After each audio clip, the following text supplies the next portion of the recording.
Hello everyone, आज हम लोग बात करेंगे एक बहुत इम्पोर्टेंट टॉपिक की।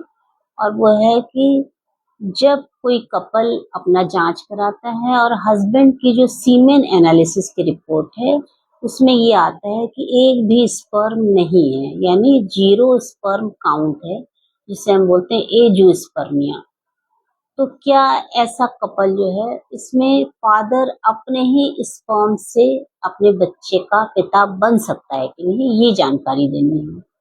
तो सबसे पहले तो आपको पता होना चाहिए कि ऐसे पर्सन जिसमें ये रिपोर्ट दिख रही है, आप अपने ही स्पर्म के फादर बन सकते हैं।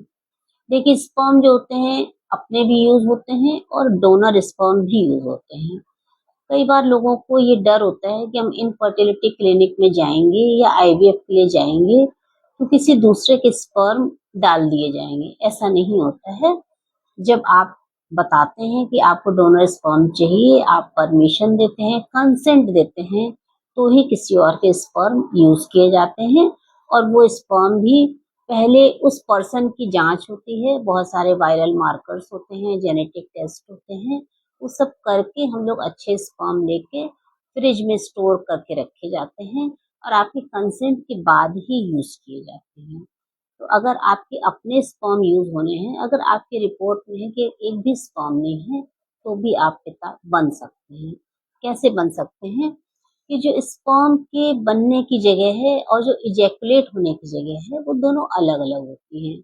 कई बार ऐसा होता है कि आपका स्पर्म फॉर्मेशन अच्छा होता है, टेस्टिस जो है उसका स्ट्रक्चर ठीक होता है, स्पर्म फॉर्मेशन भी होता है, लेकिन जो उसका पैसेज होता है, जिस पैसेज से उसको स्पर्म को गुजरना है, वो पैसेज जो है ब्लॉक हो जाते हैं। तो ये ब्लॉकेज हमारा जो भी उसके रास्ते में चीजें पड़ रही हैं, जैसे कि हमारी बॉस डिफरेंस पड़ रही है, एजैकुलेटरी डक्ट पड़ रही है, सेमिनल वेसिकल है, तो इन जगहों पर अगर किसी तरह का कोई ऑब्स्ट्रक्शन है तो उससे रिपोर्ट में हमें दिखता है कि सीमेन में कोई स्पर्म नहीं है। तो ऐसे में हम लोग दो तीन तरह के ट्रीटमेंट करते हैं।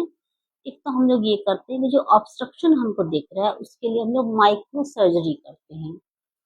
लेकिन माइक्रो सर्जरी के रिजल्ट्स बहुत अच्छे नहीं आते हैं। इसलिए नहीं आते हैं कि जो नेचुरली अगर आप कंसीव करना चाहते हैं तो उसमें एटलीस्ट हम लोग को 15 मिलियन काउंट चाहिए होता है, और इसमें उतना अमाउंट हमको नहीं मिल पाता है। दूसरा ये होता है कि जो टेस्टिस है, क्योंकि वो ठीक है, वहाँ स्पर्म बन रहे हैं, तो हम लोग निडल के माध्यम से वहां से स्पर्म को निकाल लेते हैं। एक दो या तीन चार जगहों पर हम लोग पंक्चर करके उससे हम लोग निडल के थ्रू स्पर्म को निकाल सकते हैं। कभी कभी हम लोग को बायोप्सी भी करनी पड़ती है, तो उससे भी हम स्पर्म को निकाल सकते हैं। तो अल्टीमेट पर्पस क्या है हमारा? कि एक स्पर्म, अब जैसे यहाँ देख रहे हैं आप, बहुत सारे स्पर्म है ना, तो एक स्पर्म और एक एग, यही दो चीजें हमें चाहिए बेबी के लिए। तो इस तरह के पेशेंट को आईवीएफ के जरिए प्रेगनेंसी आ सकती है। हम अच्छे स्पर्म जो है वो देखते हैं और उससे जो गुड एम्ब्रियो बनता है उससे ये पेशेंट कंसीव कर सकते हैं। तो आपका अगर नील काउंट है तब भी आप अपने स्पर्म से अपने बच्चे के पिता बन सकते हैं।